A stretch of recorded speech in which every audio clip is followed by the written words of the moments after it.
सही बच्चों को नमस्कार।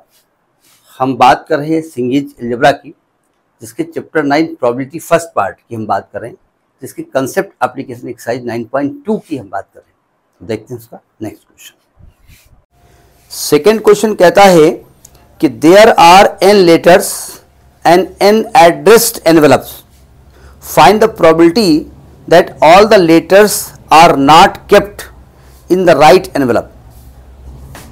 n लेटर्स हैं और n एनवेलप हैं, ठीक है, और आप उस लेटर्स को एनवेलप में एड्रेस लिखे हुए हैं और कहते हैं find the probability that all the letters are not kept in right envelope. ठीक है, हमने मान लिया देखो n लेटर्स हैं, n लेटर्स हैं और n एनवेलप्स हैं। तो इसका मतलब आप जरा देखिए, एक एनवेलप, दो एनवेलप, तीन एनवेलप, चार एनवेलप, n एनवेलप, ऐसे है ना, n एनवेलप हैं। आप एक लेटर को उठाया और इस एनवेलप में घुसेड़ा, तो आप या तो 1 में डालोगे, 2 में डालोगे, 3 में डालोगे या n में डालोगे। तो पहले लेटर को इस एनवेलप में डालने के कितने तरीके हो गए? n तरीके हो गए ना। पहले लेटर को अगर एनवेलप में डालोगे तो कितने तरीके हो गए? n तरीके हो गए। भाई अगर 50 एनवेलप हैं तो पहला लेटर तो 50 तरीके से जा सकता है ना। अब ये हो सकता है कि जो लेटर आपने डाला है हो सकता है वो राइट एनवेलप हो सकता है रॉन्ग एनवेलप हो। एड्रेस मतलब आप लिख रहे हो सेवा में श्रीमान बुआ जी, श्रीमान नहीं, श्रीमान फूफा जी, आदरणीय फूफा जी, और पता चला एड्रेस मौसा जी का है, मामा जी का है, नाना जी का है। ठीक है, अच्छा आपने एक लेटर डाल दिया है, अब कितने एनवेलप बचे? n-1। तो दूसरे लेटर को डालने के तरीके n-1, तीसरे के n-2 अप टू 1, यानी टोटल जो तरीके हैं नंबर ऑफ सैंपल स्पेस वो फैक्टोरियल n है। बात समझ में आ गई?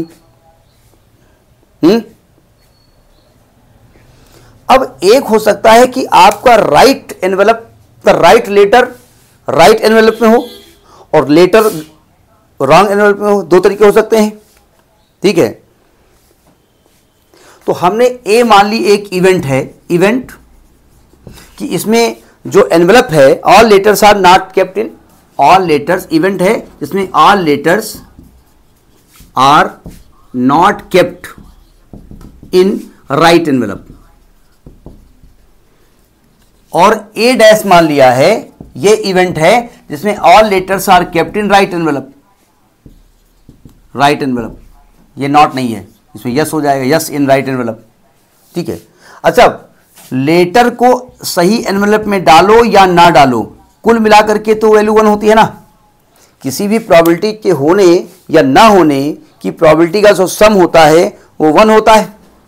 तो इसका मतलब probability of A plus probability of A dash 1 हो जाएगी कि नहीं हो जाएगी? समझ में बात आ रही ना।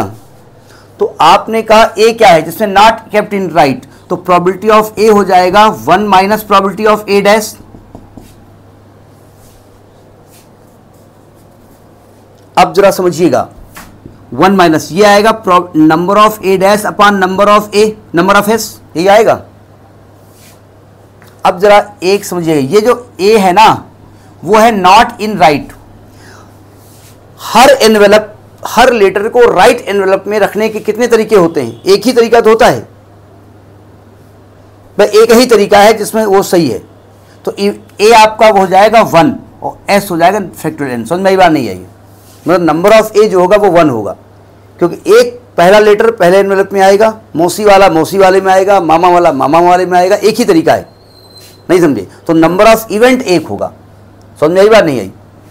तो आपका जो प्रोबेबिलिटी आएगी कि all the letters are not in right envelope, तो आएगा 1 minus 1 upon factorial n। Logic समझ में आया कि नहीं आया?